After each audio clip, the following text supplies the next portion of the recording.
I am joined now by former Wildcat Austin MacGinnis, and we are going to break it down. Eastern Michigan tomorrow, looking to go 2-0.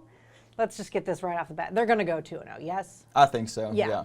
But there will be some things that they've got to overcome. Like we saw the secondary struggle a little bit in that first game against Toledo, especially at the start of the game. Eastern Michigan's quarterback was 20 of 22 for 3 touchdowns last weekend. Our secondary is going to get challenged. Yeah, Stoops called it, they like to nickel and dime you. They like to get high percentage passes, get the ball in their receivers' hands, into their running backs' hands, and create manageable third downs. So it will be interesting to see what we do with that, and hopefully we don't have any missed assignments like last week that kind of gave the big chunk plays. This is one of those games that can be a little scary because there's so much hype surrounding the Florida game next week. Any fears that this is a trap game, essentially?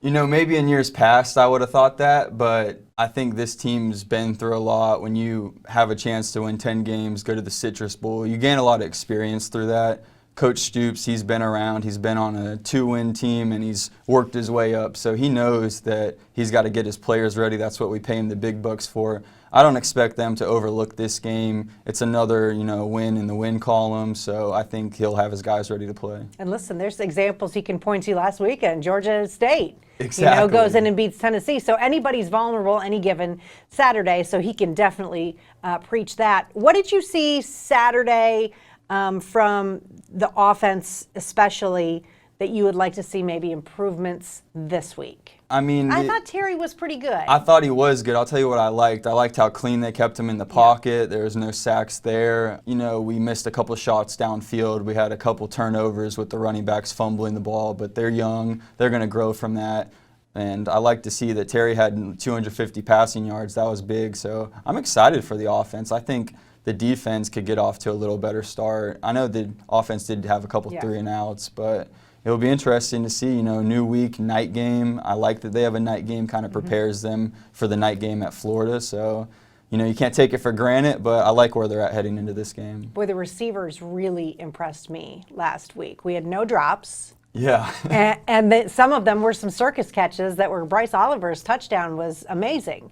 So that obviously will help Terry out as well. I agree. I mean, that's the talent that we've been recruiting at Kentucky these past few years, and it's showing up on the field. And now those guys have had game experience. They got a game under their belt.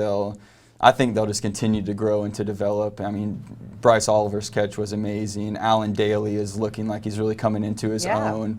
We have massive tight ends. So, I mean, there's some excitement, I think, for explosive plays, because last year we did win 10 games, but we didn't have a lot of explosive plays. It was real grind you out. Yeah, really, hand it off to Benny, get a couple yards and get the first down. But it's exciting to see those shots down the field. I feel like the fans like it. Oh, they love it. But I will say, like, our running game, I want it to be a little bit more consistent.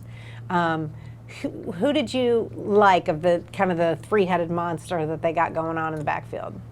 I like Smoke because he's from Wetumpka, Alabama. I'm an Alabama boy. I like how he runs it. I think there's big upside. But honestly, I like just having fresh legs in there. And they all showed a little something. They all had runs over 20 yards, so they all showed they can be explosive. And I look for the O-line to play a little better in the run game this week. So this is going to be a good test. It's not a great team, but it's a good team that's coming in here before a really good team comes in here. Are you going to the game? I don't know yet. Maybe, possibly. Come on, it's a night game. It's going to be good. I'm excited for it. The weather should be great, and it's tailgating. Exactly. Beautiful weather. Yeah, perfect. All right. So we both think Eastern Michigan is going to come in to Kroger Field and then leave with a loss. Kentucky go 2-0, headed into the Florida game next week. Thank you, Austin. Thank you.